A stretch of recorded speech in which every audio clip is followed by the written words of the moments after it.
Hey, everybody, welcome back to the Too Many Men podcast. My name is Alison Lucan, and this week in particular, I couldn't be more happy to be joined by just literal, actual inspirations in so many different ways. And let's start with my first co host, Sara Civian, whose Substack, The Civ Report, continues to just be exactly what you need at exactly the right time. Even before I read this week's installment, I had multiple people just texting it to me saying, Sarah's letter, and just with hearts and hearts and hearts. So, Sara, you're literally doing the work that particularly right now people need and value and want. How the hell are you?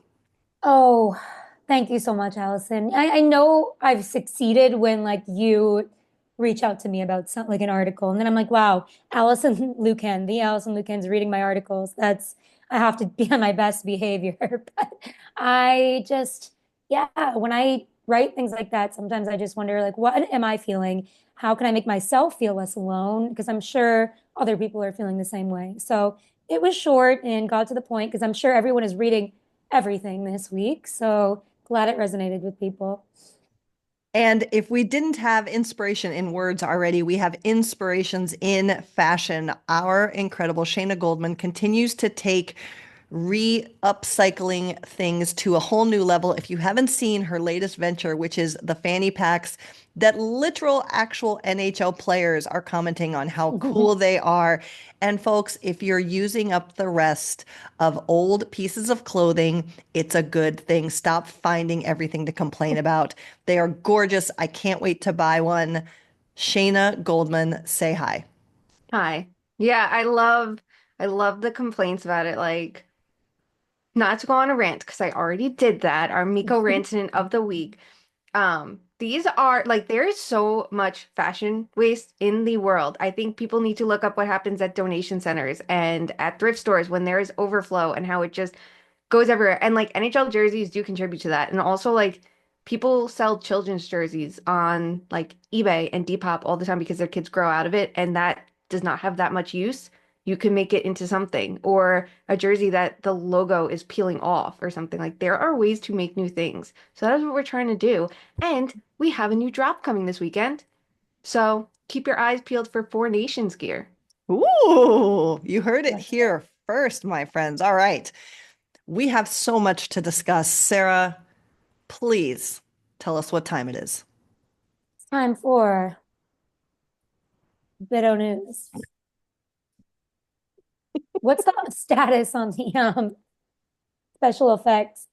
They're in every time, but I still need your Oh, address. okay. That's what I meant to ask. Okay, I'll Yep. give you my address. The status is I can't send it without an address. Okay, okay. I It's will in an do it empty this time. box I just promise. waiting. I promise. All right, you guys, perhaps one of the biggest events in our nation's history happened this week. It has Here we go. ripple Here we go. Let's effects go. through all layers of society. We're very concerned. I've never been more concerned. I don't know how to react. I don't know how I'll get through. I am, of course, talking about a 3-game suspension for Connor McDavid. My God, what in the world will we do without our star? The world is ending. Sara Civian, Connor McDavid, goon confirmed. Yes or no? Yes. Thoughts and prayers to the entire province of Edmonton. I am so sorry for your 3-day loss, but we will persevere. We will get stronger and we will get through this. What? Okay, legitimately, however, I will say when everything went down in that game, and we've got a couple ripples to that game that we're going to go through, but when everything went down, did you think that the suspension, I mean, obviously, I don't think anyone didn't think there would be a suspension. There was a lot of chippiness. Did you think it would be 3 games? And if, when hearing it was 3 games, did you think that was too many, too little, or the right amount? I expected two, to be honest. I felt like it was the reverse warning. Like they didn't, we thought they weren't going to give him what? Like 5 would have been too much. I think for like a random player, 3 would have been enough, or 2 would have been enough. I think 3 is good because it's like we are not going to protect our stars when they're giving other people concussions. Like, I don't know. What's fair is fair, but maybe 2 games would have been adequate, but I kind of like the 3 games. Like they don't want him to get away with somebody. He draws the most penalties in the league. So I don't know. Correct. Correct. And for those who haven't been following, again, he is also considered a repeat offender, hence the additional games. His 3 game suspension matches Tyler Myers' 3 game suspension. Myers cross-checked on Bouchard, of course, McDavid on Garland after Garland was just mauling him as well. I, again, as I said, expected 2 games, although I was sad because it means when these two teams meet again, that those both will not be in the mix. Shayna, how are you coping with this national tragedy? And do you think it was the right amount of games? We don't have any words, and we know you don't want to hear them. We understand your anger and your frustration and your sadness. Yeah, so I'm with you on this. I did think it was going to be 2 for McDavid and 3 for Myers, but when they happen in the same game in similar, this one giant scrum, I did kind of expect them to get the same at that point for the optics of it all. I know McDavid's a repeat offender. I don't think what he did last time should have really been accounted for here. I think they need to be similar crimes to use that. And I feel like we hear that go both ways, right? Like he's a repeat offender, and then it'll be like, well, he didn't elbow a guy in the head last time, so it's totally fine. But it's like, can we pick and choose and have a standard? Because I just don't think that there is one with that. But it felt like they were both going to get it. And I understand why McDavid was pissed off, right? Because the superstars are not protected. And Connor Garland had him in like a lock. I mean, it was just, he was doing his job. He was doing his damn job. He is one of the biggest pests around. He's one of the best third liners around. If McDavid did anything but cross-check him, I don't think he was going to get that kind of suspension. But I just think with the circumstances in mind, it kind of had to work this way. But did you guys see how it's like, well, the refs are going to be way more on it now tonight when they rematch? And it was like, well, first of all, as long as they didn't each get a 1 game suspension, you didn't have to worry about them being in the rematch. Connor Garland might get his ass kicked tonight, and everyone's going to have to deal with that. Like, I think Bestie Leon's going to have a few words to say to him again. But, like, isn't the NHL intending for this to an extent with a lot of home and homes and a lot of close rivalry games in a short span of time? Like, don't you expect this if you're the NHL? Because this generates controversy and conversation and excitement. Yeah, and it's funny. I actually asked Dan Bilesma here because the Kraken just saw Buffalo not back to back, but pretty close to each other. And I feel like the league is doing this a lot intentionally, either like you said, home and home, Shayna, or seeing the same team really quickly within a sequence of games. And does that like heighten it? I think it depends on the matchup, right? But like, here's what I like. There was a lot of discourse about that because Sara is spot on. No one has drawn more penalties than Connor McDavid. Now, his drawn penalties per 60 this season is at one of his career lows. But like, do we all talk about protecting our stars to protect the offense and the money and the goal scoring and blah, blah, blah. But does that superstar protection mean they should be able to get away with shit like this? Because what he did wasn't okay. Regardless of what Garland did to him, what he did was okay. Should superstar protection go the other way that they can get away with shit, Sara? No, like how hard is it to just follow the rules and to take the thing is just like accept the consequence. It's 3 games. I mean, and I just don't like when these conversations, it's like this isn't going to be the thing that is going to make the NHL popular if you start protecting the star. Let's market the star and make him noticeable. I don't know. Shayna, you immediately shook your head no. Yeah, because if he does it, he does it. He could have done anything else there. And that's the thing. If he punched him in the face right there, I would be like, let him cook. He has a point, right? Yeah. You can't cross-check someone high. We've seen others. Didn't Austin Matthews get a suspension for this when it was against Darlene? Yes. So But it was just not... 2, apparently. Right. Apparently. Right. And that was different because he wasn't a repeat offender and, sure.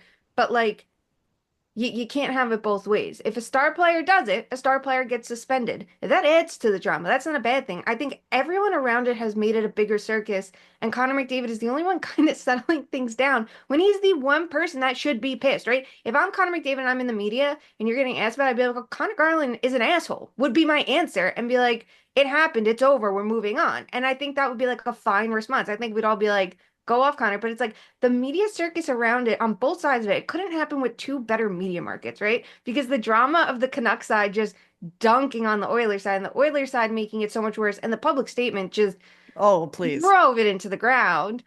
But you're like, a star player did it. You would want this if a fourth line player did it. I don't care. Connor McDavid has to follow the rules like everyone else. And if I remember correctly, it was reported that when there was the rules committee, he was just saying, follow the fucking rule book. So here you go, follow the rule book. You got a suspension. Don't do it again. Let, Perfect. let's let's talk about the statement for a second. Here is the Edmonton Oilers released the following statement. The Oilers organization is disappointed, and we share in our fans' frustration over the 3-game suspension of our captain, Connor McDavid. We support him through this process, and the organization and our fans look forward to having him back in the lineup versus Seattle, because, of course, next week. I mean, how overblown is this from a PR perspective, Sarah? It's 3 games. And I just think anytime you're making a statement that you're like, we stand by the fans, it really is, you're just trying to indulge in something and they are pissed off about it and they want to act like, oh, it's just, we're supporting the fans and like, blah, blah, blah. If I'm Connor McDavid, that statement pisses me off. It's like your mom holding your hand at the playground and being like, don't Yes, bully, don't bully. protect my son. Nobody Yeah. come near my son. And Connor McDavid's like, can I just live? And No wonder the anytime man never smiles. seriously, anytime a statement is made like this from a team, that's exactly how it comes off. And you can just look at any example of like remember the Tom Wilson thing with New York, and it's like, I mean, Tom Wilson sucks. I think a lot like when it comes to injuries, and I think a lot of people can agree with that. But when the Rangers came out with their statement, it's like, actually, we're gonna make fun of you now. So Yeah, you like lose the plot with that, right? Like, yeah, yeah, what are we mad at? What are we doing? Meanwhile, like, I'm sorry, if you're an Oilers fan, there is a silver lining here. Connor McDavid is going to get a couple days off, and you yeah. should be very happy about that. And you should be very happy that there's no risk of injury for him against the Canucks, because the Canucks, guessing the way that they play generally, they had one good game. Now we need to wait another 8 for that to happen again. So you don't want it that they fall behind, everyone gets mad, and there's a risk of injury. He's not getting the break like some players are during Four Nations. He's going to be playing a ton there. Let the man relax a little bit if you want to go for another Stanley Cup run, and then he can get back to, digging the fuck in. Conspiracy theory. Maybe the Oilers Yep. wrote the statement because they want him to have a few days off. And it's like, but we don't want to make Ooh. anybody think that. Obviously, Yeah, we that's not can't say true, he's but going we to like to appeal it. dream. He doesn't want to appeal it. We all know it. We Yeah. don't want him to appeal it. So Yeah. let's do this. Let's take the brunt away and focus it somewhere else. I like this. Well, the Oilers were intent somehow in taking the focus away from Connor McDavid because in their next game versus the Washington Capitals, like folks, of course it was Corey Perry, right? Scores a goal when a entire order of nachos was thrown on the ice. And there was some protest after from the Caps, who would eventually go on to win the game regardless, but that it distracted because you couldn't tell, wait for it, the nachos from the puck, because here we are. But when Corey Perry scores with an order of nachos on the ice, could there be more perfect a representation of what's going on sometimes with that franchise and specifically having it be that player, Shayna? Oh my God, it was perfection. Did you like my notes on it, by the way? Like, I feel like I did that for you. Okay, but respectfully, that one I had seen already done. Your chip one was much better. That was a good one. That was a good Yeah, one, right? no. Thank Yes, you. yeah. Thanks. Trying to take inspiration from you because you're so good at this. It was so funny. It really was. And it was like the perfect game for it to happen because if you looked at like this slate of games, like that was the matchup of the night that I feel like a lot of people had their eyes on. And it's perfect. I mean, I personally think if things get thrown on the ice, I would like to see a stoppage in play. If a beer, a jersey, a plate of nachos does it. Second of all, whoever threw their plate of nachos, those are fucking expensive. That is a waste of Honestly, food, right? Like that is not the eco-friendly attitude they're we the need. Oilers. They are not eco-friendly. They are not. It's like throw a chip. Throw a chip. Like you would One, a a slice of slice rice. of rice. Do not throw your entire plate of nachos unless they were really shitty and then you turn around and you were like, let me go get popcorn instead. Because then I'd be like, you know what, I get it. But I would still eat the shitty nachos because I paid for them.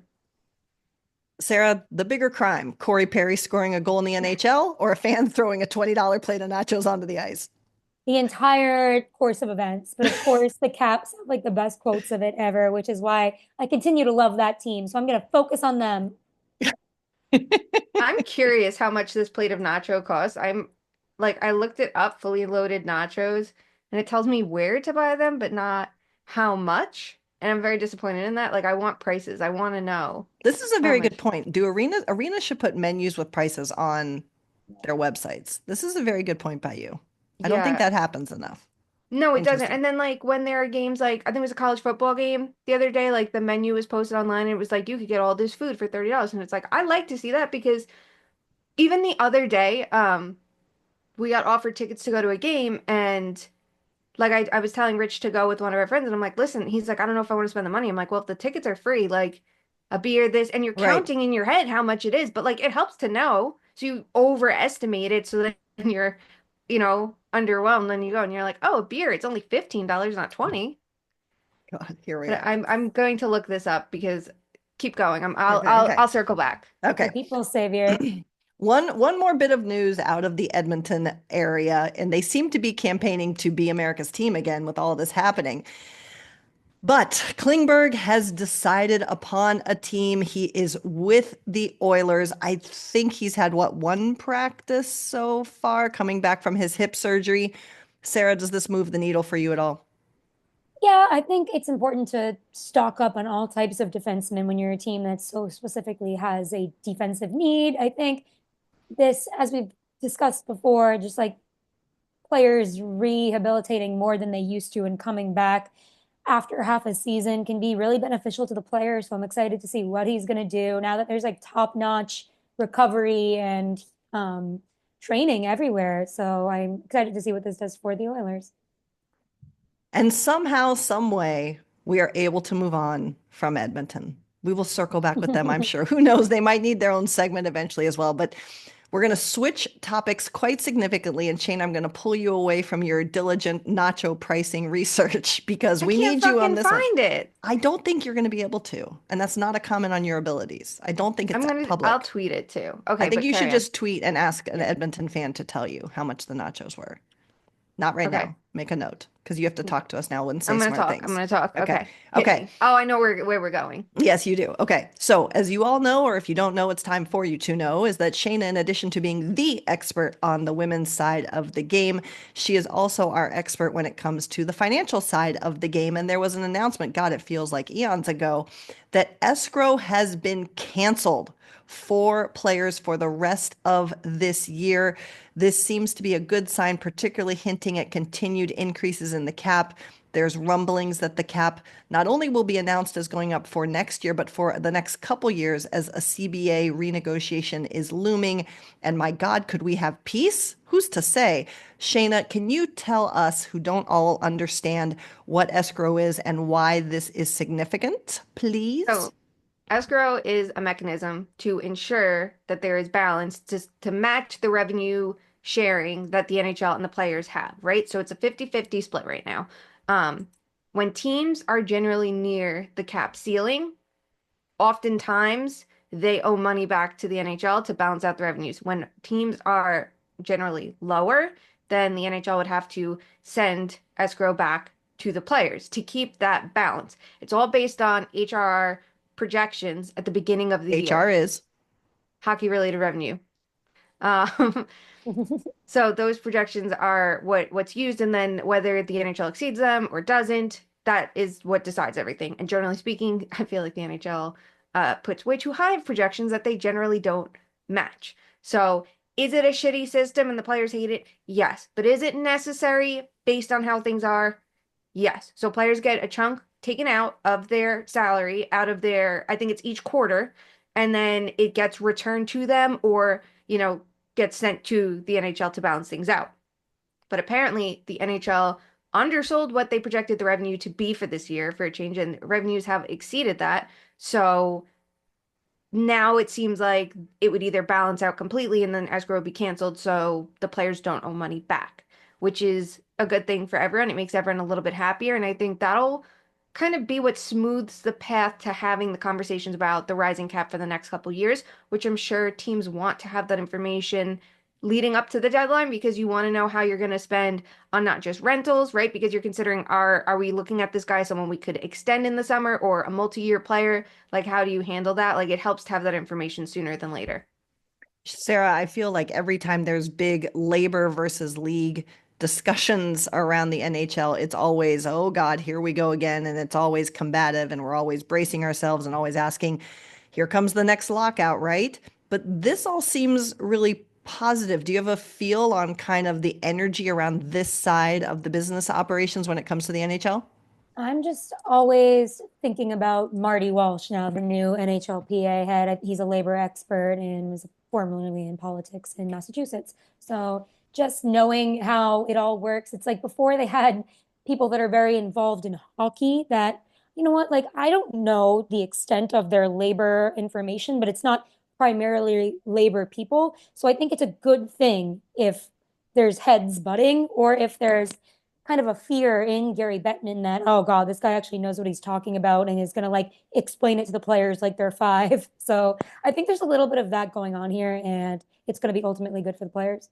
Nice. Awesome. Yeah, definitely good. I mean, it's weird to not have conflict in this part of things Yeah. like we always There's do. still time. Someone will figure it Yeah. out, right? Like, what bullshit thing is going to happen next? Is someone not going to like listen to a no movement clause, or will there be someone circumventing something? Like, there's time. Yeah. What's That's Vegas very going to true. do? They got to do something. Who's going on LTIR? Well, Shayna, you've set us up perfectly because for our final chunk of Bit of News, we have some injuries, goodness gracious, to go through quickly. I'm going to list them, and then you guys can talk about any, all, or none that you think are significant or interesting to you. So, if you were watching the games Wednesday night, you saw Jacob Markstrom, who get injured in net versus Boston. The quote now out of the team is that he will miss some time. I don't know. We think it might be an ankle, leg, lower body. Val Nichushkin, who has been out since New Year's Eve, is also week to week, as is Noah Dobson for the Islanders and William Karlsson. Which, if any of these, pique your interest, Sarah?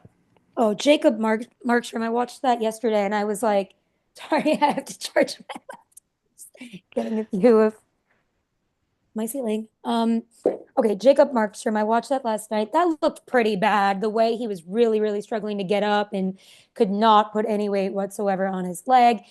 It sucks because he was really, really rounding into form, and you saw the impact on the Devils. I mean, in the beginning, he was great. Then he fell off a little bit, and then he came back, and it looked like, oh my God, he's going to play at the level that we've always wanted to see him. He was in the perfect situation. You just hope that he's back like a few weeks before playoffs so that he can get back into the zone because I think it takes him a little while to like build confidence in his game. Shayna, which of these injuries, it can be the same one, it can be a different one, is the one that you are watching most closely? No, let's stick with the Devils for a second because I think it's really interesting. Like, him picking up the pace came at such a good time for the Devils because they were playing lights out defense, right? There was a string of games where they had not allowed more than 21 shots on goal for like, I think it was like 8 of 9 games. And the one game that they did was against Colorado when they only allowed 24 shots on goal, right? And I know we usually look at shot attempts for things and those were low too, but it was super impressive to see like they were blocking shots. They had really good positioning. Like they were doing everything you need that those attempts were not turning into shots on goal to this, right? They came back from the holiday pause. They had 2 games that sucked against the Canes, and you were like, okay, home and homes against the Canes, whatever. But it's become a trend. And then from there, now it's becoming a pattern that the offense has completely dried up. The defense is not very good, but Jacob Markstrom is saving them and giving them a chance to win every single night, even if the team's not responding. Yes, they beat up on the Bruins last night. I'm not impressed by it. I think that they finally made some lineup tweaks, so it's going to be interesting to see what they do now to manage their level of play without Markstrom because he's been so good. I think that the Devils are built that they shouldn't need above average goaltending to be okay. Their defense has been, we've seen it be really good. They have a lot of scoring. If they can keep Timo Meyer and Mercer together and keep them going, maybe you're going to have 3 productive lines, which is great for them. But if they can't do it without the goaltending, which has killed them in the past, like that's going to be an issue because Jake Allen does not look like a starter. Maybe if he gets into the playing reps a little bit more, it'll change. But like that is one I think that is like legitimately to be worried about, unless if the team can't pick up the pace. So I find it interesting, and we talked about this a little bit when we were preparing for the show. I said pick which injury, and nobody picked the injury on one of the best teams in the league, and that's William Karlsson from the Vegas Golden Knights. And I made the comment like, for a really good team, I'm like paying negative amounts of attention to them. Is there another team for you guys that you're just like that is more mid in terms of your attention grabbing level right now? And why does this happen to us? I think that's like a fantastic question. Oh wait, Yeah. okay. I thought there was no service or whatever. Oh God, I think I'm with you on the Golden Knights because it's just kind of like I'm dumbfounded trying to think about why that is, but it's so true. I think you just know their best players are going to be their best players. And it's like, I think their strengths and weaknesses are very obvious, and that it's kind of a team you look around and see where they're at during playoff contention time. I think who else? I mean, like Utah Hockey Club. Like, sorry, I know that's like not the popular answer because I know that it's like their inaugural season and they were really good in the beginning. But if you think of it as an extension of the Arizona Coyotes doing the same thing the Coyotes do, so I'm just like, all right, I've seen this film before. Time to focus on something else. Well, and it's like they're not the Golden Knights in particular, when I watch them play, like it doesn't grab me. And I'm not shitting on the fact that they're winning and saying they aren't playing a winning style, but it's just not exciting to me. Is there a more mid team for you, Shayna, or are the Knights, are you feeling Golden Knights malaise as well? You know what the thing with Vegas is like, because I watch them a lot and I'm excited to watch them, but then they lose big games and I know they haven't been great over like the last like couple weeks of play. I think my issue is even if I watch it, I'm like, oh man, the penalty kill has been really bad and I don't expect it on a team with these players on it.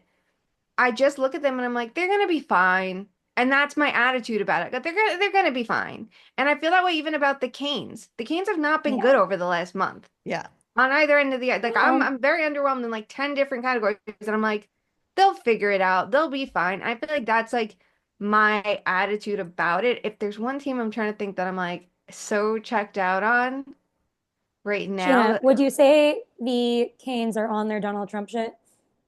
Mm, could be. mm, They did play that in the locker room after I they beat know. the Saw that. big bad Chicago Blackhawks. So that'll And show again, them. ironically, not understanding what the song is actually about, but here we are. Maybe, maybe. Also very proud of an overtime win. Like yes, you should be proud of a comeback, but an overtime win over the Blackhawks, I'm not like beaming for joy.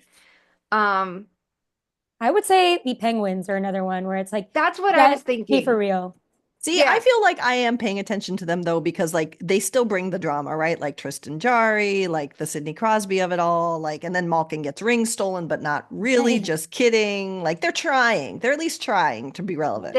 I feel like I was so deep into the, like, I wrote about them so much in the early goings that I'm like, I'm done with you for the year. Like, I've had enough of you. Um, okay, here's one. Ready. And I'm gonna say it's because of their level of play this year. It's the Islanders Well, to they're to the always point, boring. right? But like, I don't hate their like I've liked their playing style. Like I really like the Barry Trotz era. Like I liked watching them. Like and I like the prove everyone wrong and all of this and keep in mind like 99% of my friends are Islander fans. Like there's we do anything and it's like there's all Islander fans. And so we always make sure there's a TV reserved for the Islander game. Even Saturday night, like there's so much going on. I have tennis on my laptop to give them a TV and they're literally like, "No, we don't need that tonight." And I was in like they're winning. Don't you want this? And it was against, if I remember right, it was Saturday, it was against the Sharks. They're like, no, we're good. To the point that I'm like, well, if you guys don't care, I'm not getting up for it either. And now I know I have to focus in on them. So I gotta like snap my attention up a little bit more. It's just the same old shit. And that's why it's like, okay, Lou's gonna do nothing. They're gonna stand pat at the deadline. They're gonna shoot themselves in the foot. I Boring. mean, listen, I like Patrick Waugh as well as a coach, Yep. but like again, I'm going to disqualify your answer because like they're perpetually in that place. That's fair. That's fair. All right. It's such a great day, y'all, because we're bringing back a very important segment that we need in these times. Shayna, we need to talk about a team. Tell us who. I need Mika to start barking to amp me up. She usually barks when I say it. Maybe she'll hear me. She's outside the door. How does it affect the Leafs? There it is. All right, my Zero friends. barks. Zero barks. That's our Zero new rating. bucks. That's our new rating scale. Zero barks. 0 to 7 barks. All right, let's talk about the Toronto Maple Leafs. Let's go through just kind of what's happening for them. First of all, John Tavares finds a way to get injured in practice, heads to IR, and then last night, after there was all this pomp and circumstance that as the Blue Jackets, who cannot win on the road this season, have been the darlings of the league, are coming to the center of the hockey universe, and the Maple Leafs have not forgotten what happened in Columbus when they were beaten 6-2 by the Blue Jackets. And what happens? The Blue Jackets just roll over the Leafs 5-1 last night. Adam Fantilli gets a hat trick in front of what, 642,000 of his family members. And Luca Del Bel Beluz, if I said that properly, also has the other 2,400 people in the arena from his family. He gets a goal and an assist. The Leafs just can't seem to get out of their own way. As I look at their injury status, Connor Dewar is day-to-day. Matthew Knies is day-to-day. We talked about Tavares, and we also already know about their other long-term injuries. The Leafs still first in the Atlantic with 62 points. Rate the drama level, Sara Civian. 6.3. I mean, I'm concerned, but like it's goaltending, right? I mean, your goaltender that has been good and been the primary reason for your wins is out, and they're acting accordingly. But it's also like an ebb and flow, and they've bought themselves some points that they have not bought themselves in the past. I also think the Blue Jackets are actually good, and we need to take that into consideration. And it's really one of those seasons for them where the magic is happening. So it's a mixed bag of things, but I don't know, Matthews, his concern meter is a little higher for me than the Maple Leafs at large.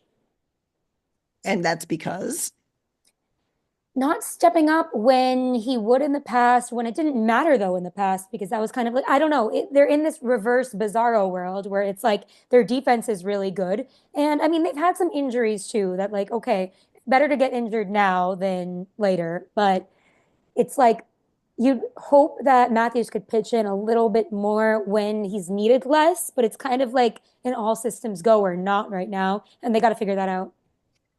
Shayna, the only thing I'm mad about in terms of Adam Fantilli getting a hat trick is that no one made it the top story to understand why in the hell Elvis Merzlikins just grabbed Austin Matthews' stick and then made Austin Matthews pick up a goaltender stick and resulting in two penalties, one for each player. But what do you make of the Leafs situation right now? And they've lost 4 of their last 6. Is this a team that should have been more amped up to quote unquote avenge what happened in Columbus? Does that loss concern you specifically? And what do you think of the team as a whole? I wonder if John Tavares was wearing his amulet in practice because it's the only thing that my brain can go to right now. But they have to get up for the Blue Jackets. They are not the team everybody thinks they were going to be going into the year. And they're not just one of the best stories in the league, but they are making themselves one of the best offensive teams in the league. And they're doing this without Sean Monahan, who's injured right now, which is all the more impressive. Fantilli has stepped up into a great situation on that line with Voronkanov and Marchenko, and he isn't just With who? filling. Did I say it wrong? Voronkov? How's Voronkov. Voronkov. Oh God, sorry. Voronkov. I Well, have to this be issue fair, reading names. Marchenko, no, it means that, well, when people say that, or people make fun of people for not pronouncing, which is not what we're doing here, Right. folks, Yeah, but correct. it means that you read books or you read something, and nobody should ever make fun of someone for reading something. It's Thank not you. spelled that way. It's like Well, there are some you're on names your that own. like I see them and I know I'm not gonna get it out of my mouth the right way. And like I have to hear it said 1,500 times. And literally I watch the Blue Jackets and I hear it said on the broadcast constantly and I can say it right in the moment and then it fades out and I don't know what it is. There's like a disconnect in my brain about that stuff. So I deeply apologize. But the Blue Well, Jackets first line is to be wonderful. to be fair to you, when Fantilli got promoted to that line, Marchenko said they're going to call him Fantilikov when he finally steps up. Yeah, I love it. I feel like the vibes are there. Also, I'm so pumped for Zach Werenski, and I feel like I'm talking about this every week, but like we have talked about the injuries that he has suffered so many times to see him healthy and Elvis playing well. I love it. The double stick swap Perfection. What, I don't, there's no, I watched it like twice. There's nothing that makes sense about why he did that though. I don't know. I don't know. Like, did he Just just go, fired I'm up. gonna pick up a stick quick and like not think? And it's funny because if I remember, like Jonathan Quick, like a week or two ago, had a skater stick. He was given a defenseman stick, and it's like it just looks wrong. I would have loved to see Matthews score or take a shot with a goalie stick. I imagine it's a much different experience, but that should not be a penalty in my book because it's funny and cool, and I'd like to see it more. Um, but no, I feel like the Leafs should have gotten up a little bit more for that game and been a little bit more ready for the Blue Jackets, who are a really good rush-based team. And I think we need to give Dean Evison his flowers for doing such a good job because I just don't think we knew enough about him going into his tenure here. Like, there was only so much to learn about him with the Wild because the roster was what it was. But I think he's making a name for himself, which is exciting too. And it kind of shows, like, we talk about recycled coaches and why they're bad, but sometimes you need that second run to be better. Um, but no, the Leafs, I'm worried. I'm gonna give them a 6. I was thinking 6 originally when you said 6-3, Sarah. I'm like, okay, like good. We're on the same page there. I'm not as worried about Matthews though as you are. I feel like they're doing okay because the Florida teams are just not great and the Bruins are shit. So it's like, okay, you have a little bit more leeway there. My worry with Matthews is how long is he going to be healthy, and are they going to have any other like flare-ups of this mystery injury? That is where my head goes. I'm like, I'm worried that that's going to be the issue, and I also am worried they're going to make the complete wrong moves at the deadline because I do not trust this front office. I think that is the peaks Leaf experience, that our whole entire segment dedicated to the Leafs was majorly about the Columbus Blue Jackets. That is the I Leafs love experience, that. my friend. Yeah. I only want to talk. You know what? The Blue Jackets are the team going to the year. I'm like, I don't want to write about them once. I don't know how to. I like, I don't know how to navigate that. And I got to talk to like Aaron Portzline a little bit, and we were talking about it when we were together. And I was asked like, "How do you do that? How do you know to do that?" I'm like, I would be scared to like touch that. And now I'm like, I want all the Blue Jackets content. I want to start writing about them now and how good they are. Like I am so pumped about them. Forget the Leafs. I'm over them. The Forget passion's the gone to the Blue Jackets. All right. There it is. We end the Leafs segment not talking about the Leafs. You're welcome. That's Toronto, the center of the hockey universe, apparently Columbus, Ohio. But if not Columbus, Ohio, the other team vying for your soap opera desiring eyes is, of course, the Vancouver Canucks. They had a great game versus Edmonton on Saturday, as we talked about, and then managed to look terrible every other game. JT Miller is going to be held out, then not held out. He's going to be traded for, respectfully, pennies on the dollar to the Rangers. Now, apparently, it might be the Hurricanes. Patrick Allvin met with the media on Tuesday and literally said as little as possible. What do we make of the state of the Vancouver Canucks, and specifically, it sounds like they're going to trade JT Miller regardless. Are we okay if they move him and lose the trade just to end the perceived drama in the room, Sarah? Oh yeah, I'm more than okay with this to see how this is all going to unfold. I If it's getting this serious, and then we can, I don't know.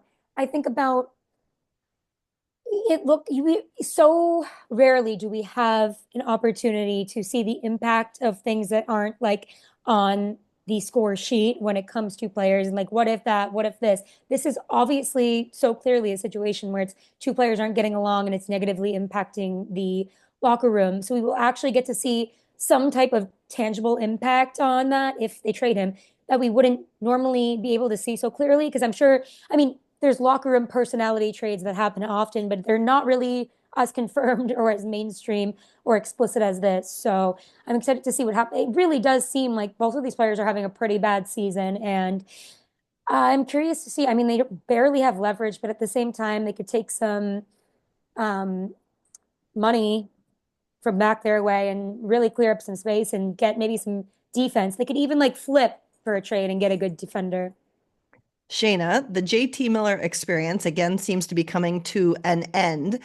As Sarah said, the ongoing feud with Elias Pettersson seems to be the determining factor. And Alvin did say no one is untouchable, but it does seem like JT Miller is going to be the guy on the way out. If JT Miller goes to another team, is he going to be an impact player? And if Vancouver is willing to lose the trade just to end the drama, is Vancouver still a playoff team? I don't know if Vancouver's a playoff team with JT Miller, but without Ooh, him, good luck. one said that. Hmm. as someone wise, said that before the season even started, folks. Like we're on that shit, right? The too many men experience. You're gonna get the content that you don't think you need, but you actually do, right?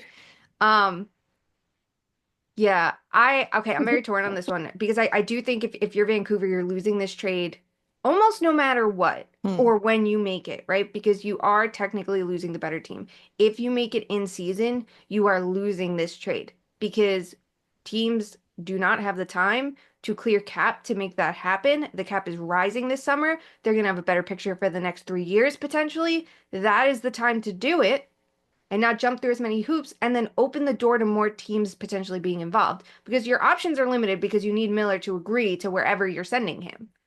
Now that on top of it, what kind of player are they getting is the wild card of it all because there's been inconsistencies throughout JT Miller's career. I have watched his career very, very, very closely. When he was on the Rangers, that is when I started writing about the Rangers. When he was traded by the Rangers, I was only writing about the Rangers, right? And I was always curious where he would go from there because I never thought he got a fair shake at center in New York, but they also kind of seem like very decidedly like he can't play center in New York. And then he does it in Tampa Bay, playing with very good players, and they extend him and then they trade him. So there's that irony of could he get traded again in year two of a big contract?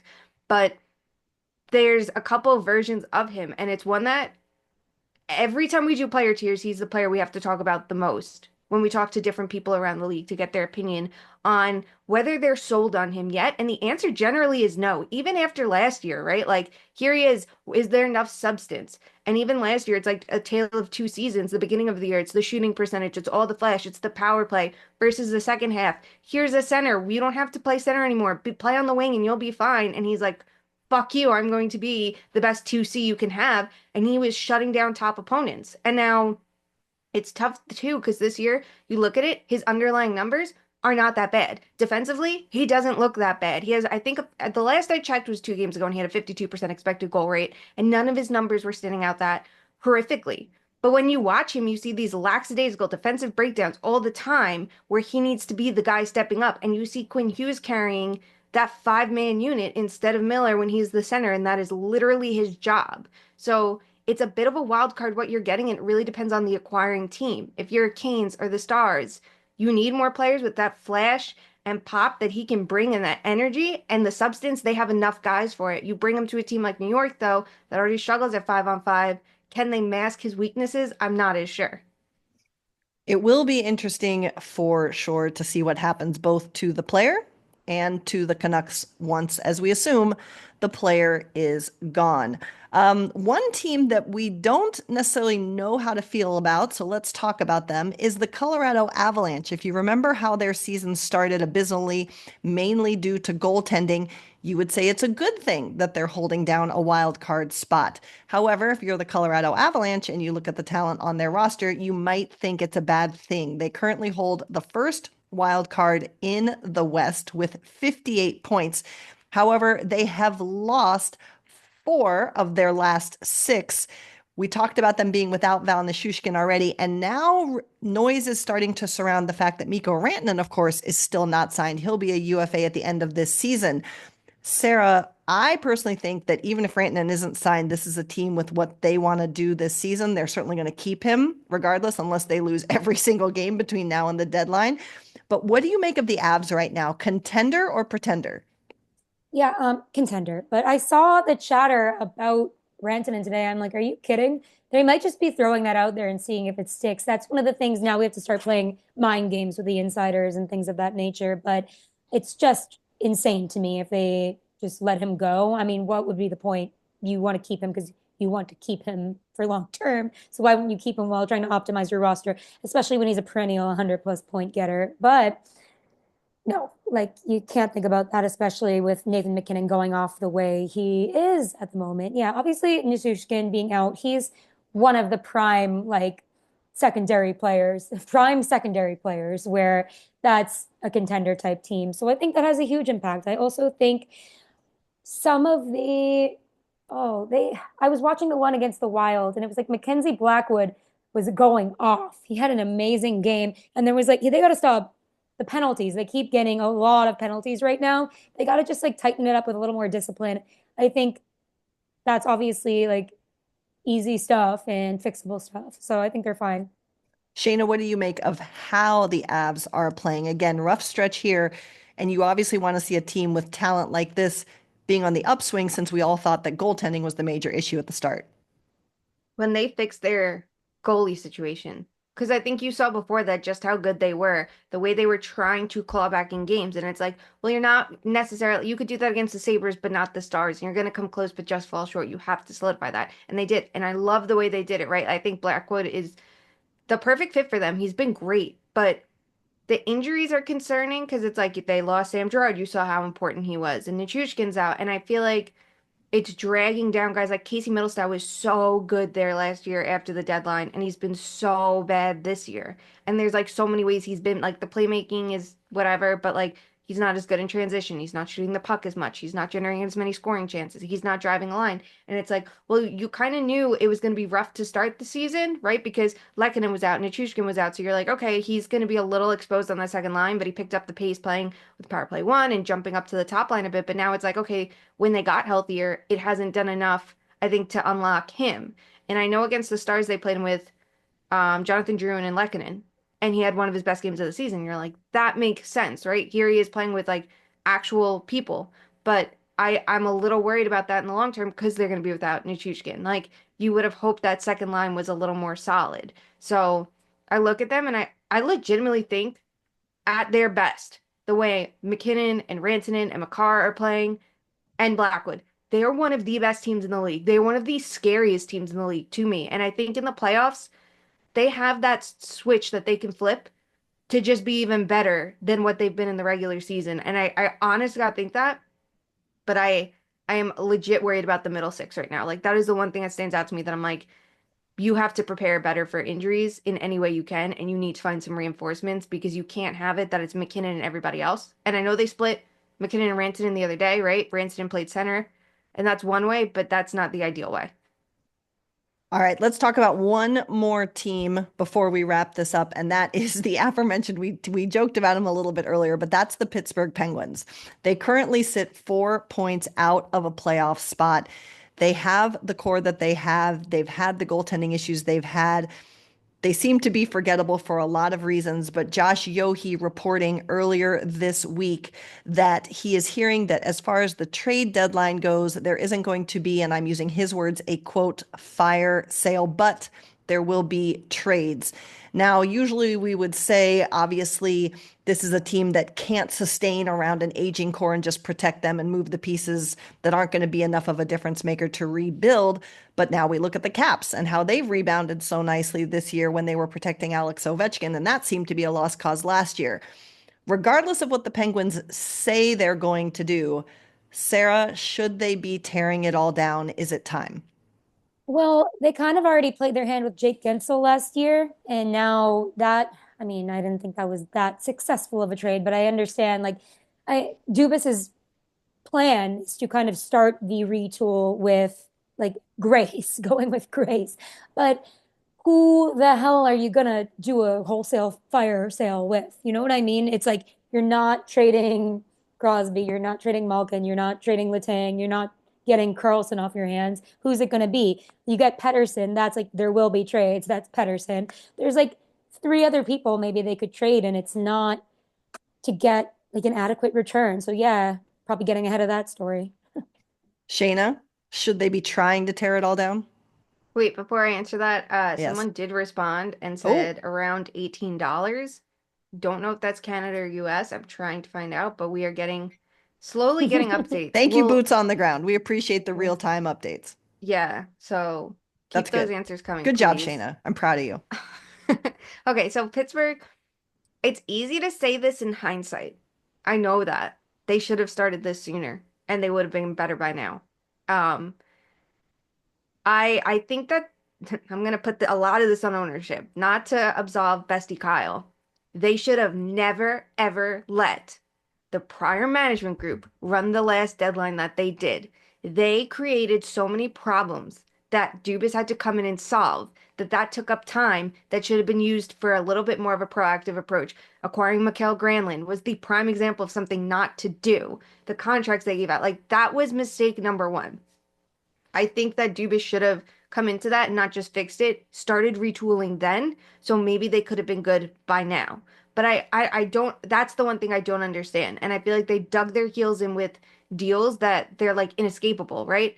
Could they trade Raquel? Maybe. He has multiple years on his deal, but it's like, are you any better? Who is replacing him that's going to be better is the other part of it, right? Like, you can move out Marcus Pettersson, and I think that you should.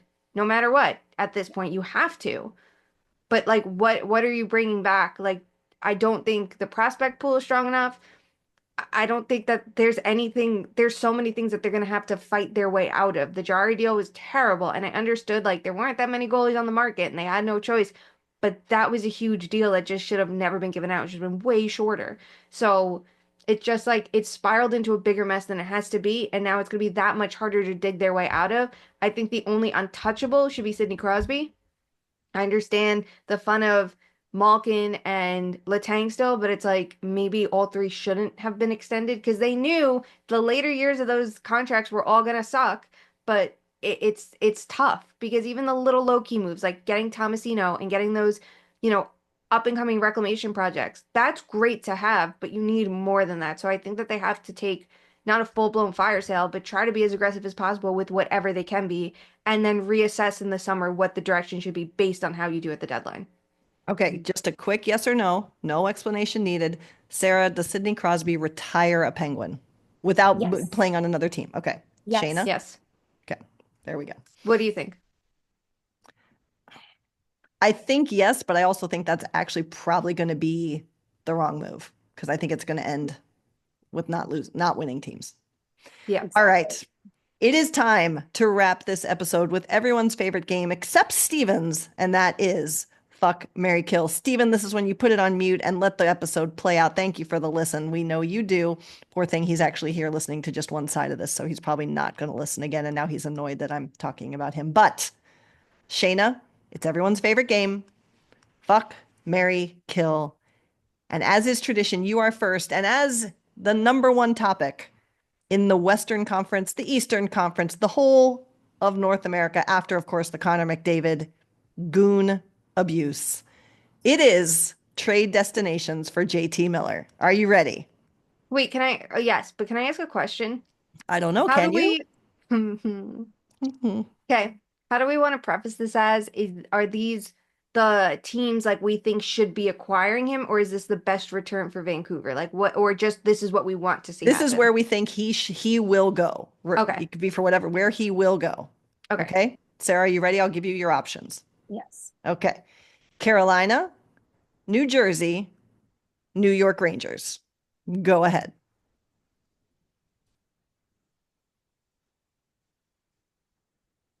I'm marrying New Jersey. I think if there's a group of centers I'd most want to play on the wing, it's in New Jersey, right? And I think they have the best chance to go the farthest this year. Why wouldn't I?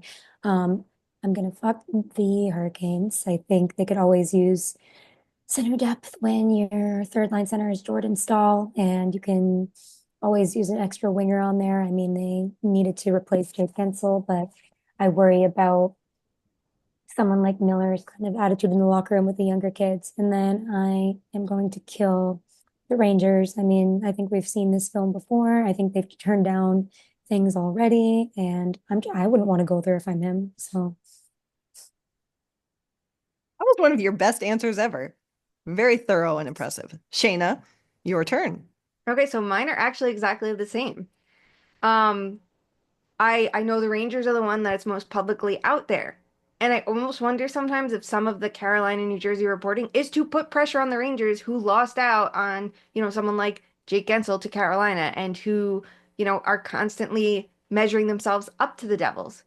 But I think acquiring Miller when they already have Zibanejad's contract on the books, that's a lot of money invested in center depth, which generally I wouldn't mind because I think center depth wins championships and all of that bullshit. Like, it's such an investment on multiple bad contracts that I think it's the wrong move. I also don't think New York has a good enough package to send back.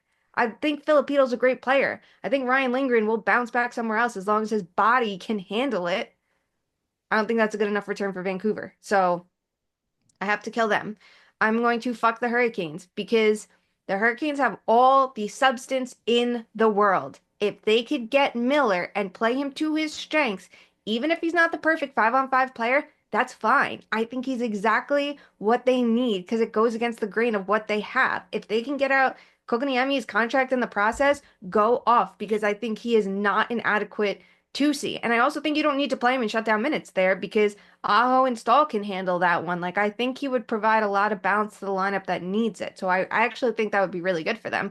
And I think they'll figure out the cap picture around him later because that is what they do. And I trust Eric Tulsky to figure it out. I will marry the Devils. I think it makes the most sense. I think if the Devils were to acquire JT Miller, he doesn't play center to start. He plays wing with Hischier, Hughes, and I think that's great. And you can keep Eric Hall as your 3C, which is whatever. And then from there, if Hughes or Hischier gets hurt, you have a 2C or a top six center at your disposal. They have so many play drivers there from Hischier to Hughes to Bratt that you don't need Miller to be that guy. You just need him to play his usual way. And I think that they have the pieces to send back to give Vancouver the best return so they'd make for a better trade partner. All right. I was going to potentially swap Carolina and New Jersey just because to me he seems like the perfect Rod Brind'Amour player, right? And for whatever reason, I have a little more faith in Carolina going deeper this year, although that burns us every year, than New Jersey. So that was kind of my thought process. But you have both convinced me, and I also agree. God bless JT Miller. Welcome to the Metro Division, apparently. Here we are. Watch, he's going to go to the Boston I, Bruins or the Dallas Stars. congratulations, you're a Toronto Maple Leaf, JT Miller. They're out on Brock Nelson. They're bringing in and Yanni Gourde. They're giving that one up. They're going for JT Miller. Oh my God. Imagine going from the Vancouver media market to My God. Toronto? That would be It'd great. be amazing. All right, my friends, that will do it for us this week. We had a lot of fun chatting with each other and spending time with you. If you want to spend time with us outside of an episode, you can follow us on the socials. We're at 2_much_man on Twitter and Instagram. And just replace those underscores with hyphens if you're over at Blue Sky. We are at 2_much_man on the YouTubes if you want to watch us, which is crazy. Shayna, you need to fix that the stills are always a picture of my face. Do something about that, please. But you can also represent Too Many Men in different ways. We have the merch, just like this hat I'm wearing here. We have sweatshirts, we have toques, we have notebooks, all kinds of things. You can find that at toomanymenmerch.com. We take all the proceeds from that and turn it around, not to ourselves, but to spend it on causes and people who are doing what we try to do. And what we ask you to do is to find some time every single day to do something, no matter how big or small, to make sure hockey truly is for everyone. We will talk to you soon. Love you. Bye.